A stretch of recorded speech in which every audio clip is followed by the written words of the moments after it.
No sé si alguno de ustedes habrá tenido la oportunidad durante esos días de haber visitado un poquitico toda la zona afectada por el terremoto. Y no quiero sencillamente que nos imaginemos cómo pudo haber sido todo a partir de las grabaciones y de las publicaciones que en las redes sociales se presentan. Me refiero a todas esas personas, amigos nuestros, familias nuestras, que están en este momento allá, que salen por las calles, que ven cómo los edificios que amenazan colapsar han sido ya derribados, como algunos templos que también fueron declarados en destrucción están siendo demolidos y cómo sus negocios se vinieron todos abajo. Cuando uno sale por las calles, yo me imagino que la visión tiene que ser tan desalentadora que a lo mejor hay muchas personas que se han sentado en el andén del frente como a llorar un poquitico o a contemplar un poquito en la distancia que se lo permite toda la destrucción. Y es bueno pensar cuáles son los sentimientos que se suscitan en medio de lo que se ve, que seguro es tristeza, pero me gustaría pensar que no solamente la tristeza acompaña la vida, porque la tristeza también tiene un poder de devastar y de destruir todo lo que nosotros somos por dentro. Me gustaría que esa visión pudiera tener lo que a veces llamamos nosotros sentimientos encontrados. ¿A qué sentimientos encontrados me refiero? Que puede haber tristeza, sí, mucha tristeza, pero puede haber consuelo, también mucho consuelo, sabiendo seguramente que los miembros de nuestra familia salieron ilesos, pero también que hubiera allí mezclado con todo eso esperanza, mucha esperanza. Todas estas cosas unidas que le permitan a uno entender, sí, estamos pasando un mal momento, pero nuestra vida no se ha derrumbado con nuestras edificaciones. Nos ponemos en pie.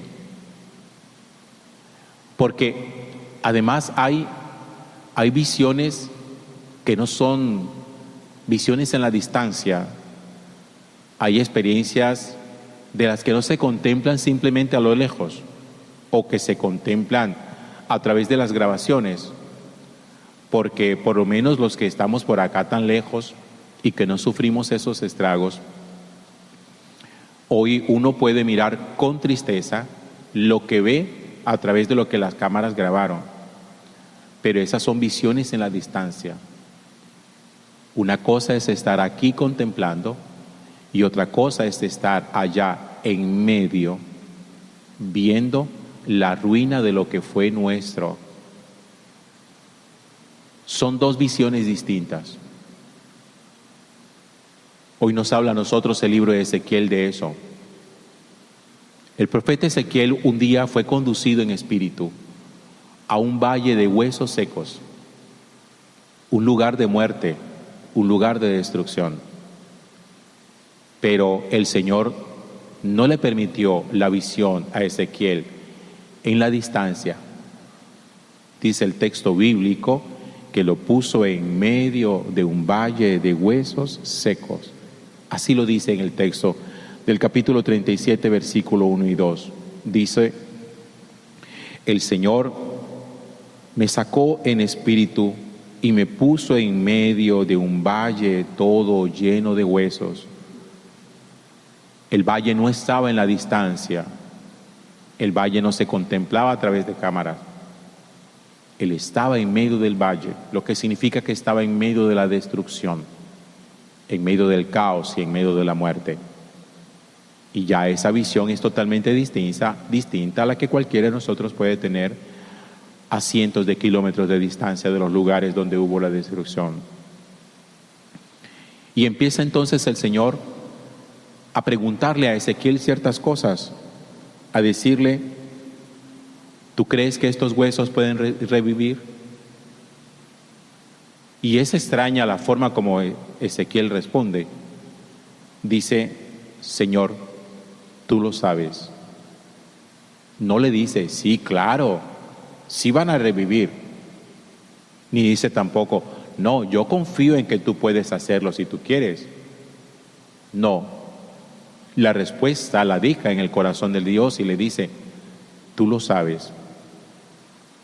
La fe no significa tener siempre respuesta a las cosas. Hay gente que cree que para tener fe necesita tener respuestas. No es cierto. La fe es un acto también de confianza absoluta en Dios en aquellos momentos en los cuales uno la respuesta no la tiene. Porque Ezequiel lo que está diciendo aquí es, yo no lo sé, lo sabes tú eres el que sabes. Y entonces el Señor le dice, pronuncia una palabra sobre estos huesos, un oráculo, una palabra. El Señor no le está diciendo a Ezequiel, tú vas a darle vida a los huesos. Tú solamente pronuncia la palabra y miramos a ver la palabra que hace. ¿Saben por qué es interesante este planteamiento de la forma como lo hace el profeta Ezequiel? Porque a veces uno cree que su poder, el de uno, hace las cosas. Y por eso muchas veces he tocado el tema de cómo a veces uno cree que es uno el que lo hace y entonces uno dice, yo declaro y yo ordeno. Imagínense ustedes uno diciendo, yo ordeno a estos huesos secos que se armen todos, yo ordeno. No es posible orar así. El Señor no le dice a Ezequiel que Él es el que va a darle vida a los huesos, no es el que dice que Él va a volver a armar toda esa armazón de los huesos. Dice simplemente, tú pronuncia la palabra, pronuncia un oráculo. Y ya miramos a ver la palabra, que no es tu palabra, que es la palabra de Dios, miramos a ver ella qué efecto produce. Por eso, cuando uno tiene la estructura de su vida desarmada, caótica, muerta, hay que permitir que la palabra de Dios llegue a una estructura desarmada. A ver qué pasa. Es que el ejercicio es bien bonito, porque cuando uno siente que la vida de uno se ha destruido, uno tiene que permitir que haya una palabra que llegue a nuestro corazón, a nuestra vida, a ver qué sucede. Y entonces sigue diciendo el Señor al profeta Ezequiel, dile a los huesos, escuchen la palabra del Señor. No es escuchen mi palabra, escuchen la palabra del Señor. Yo voy a infundir sobre ustedes mi espíritu y vivirán. Y entonces dice que yo pronuncié la palabra como el Señor me lo había ordenado. Y mientras hablaba se oyó un estruendo y los huesos se unieron entre sí.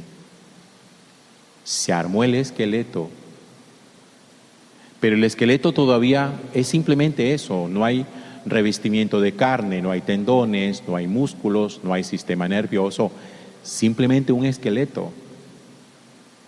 Y después continúa el Señor, dice, ahora profeticé como el Señor me lo había ordenado y mientras hablaba, los huesos se unieron entre sí. Y entonces empezaron también a aparecer los tendones, la carne y la piel que los recubría. Pero todavía no tenían espíritu, todavía eran cadáveres. Y sigue diciendo, ahora conjura el espíritu y di al espíritu,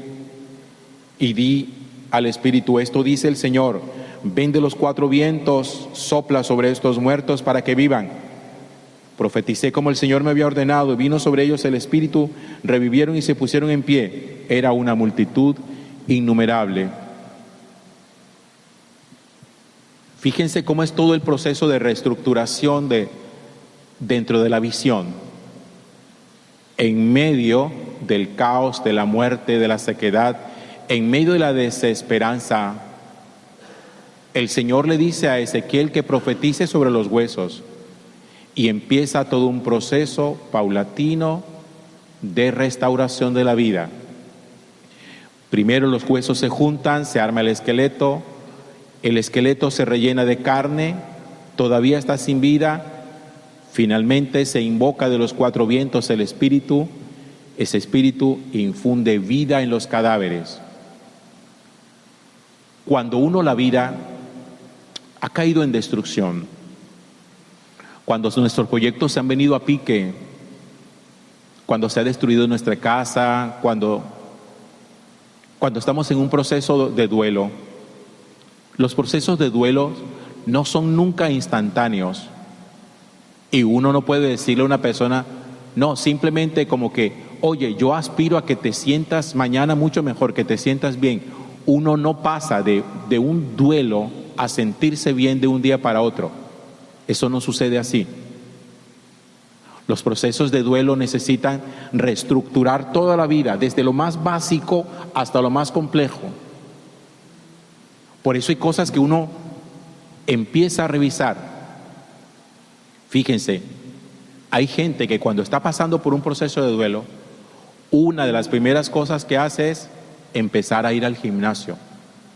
Algo que puede parecer insignificante, tonto, pero que es importantísimo dentro del proceso. Porque ir al gimnasio, empezar a salir un poco, ir al parque, respirar, es empezar a reorganizar la vida de una manera distinta a la forma como la estaba viviendo. A lo mejor antes era sedentario, ahora necesita ponerle movimiento. A lo mejor antes era intelectualmente quieto, ahora necesita empezar a leer. Hay cosas que son básicas. Uno muchas veces, después de una situación de dolor, está en medio de lo único que encuentra es muerte a su alrededor, tristeza. Vamos a empezar a reestructurar todo. Queremos que esto tenga vida, queremos que mi vida vuelva a tener vida. Quiero volver a levantarme para tener impulso. Lo hago poco a poco, empezando a modificar costumbres de la cotidianidad. Mi forma de alimentarme, mi forma de ejercitar mi cuerpo, mi afición o mis ganas de empezar a leer muchísimo más. Y todo eso va reestructurando. Esa es la armazón del esqueleto. Cuando uno empieza a leer y a ir al gimnasio y a comer mejor, está apenas armando el esqueleto. Después necesita ponerle carne.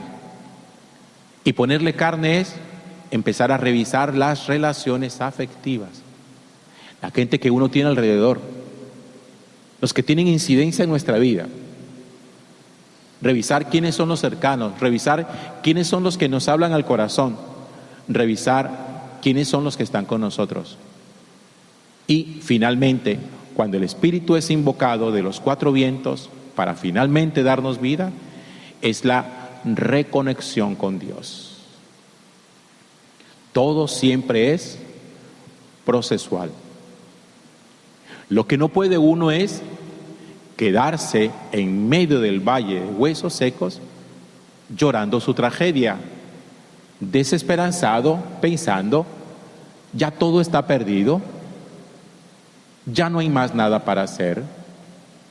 Jugaron conmigo, no me vuelvo a enamorar. Me salió mal esto, entonces soy un fracasado.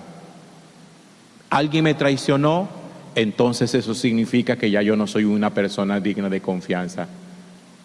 Fíjense ustedes cómo a veces uno, frente a situaciones puntuales que vive, uno se declara totalmente derrotado.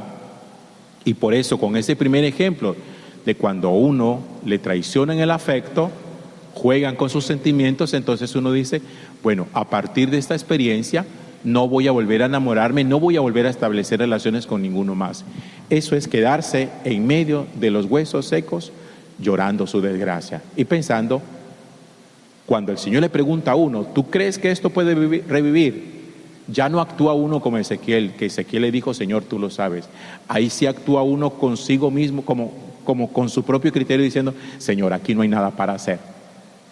Ya esto está muerto, esto está seco, de aquí no se puede sacar absolutamente nada. ¿Qué es la desesperación? La desesperación es una interpretación errada del futuro. Eso es la desesperación. Interpretación errada del futuro. Los hijos de Dios, en medio de los huesos secos, en medio de la destrucción, siempre podemos decirle al Señor, Señor, tú sabes de esto que puedes sacar. Gloria al Padre y al Hijo y al Espíritu Santo.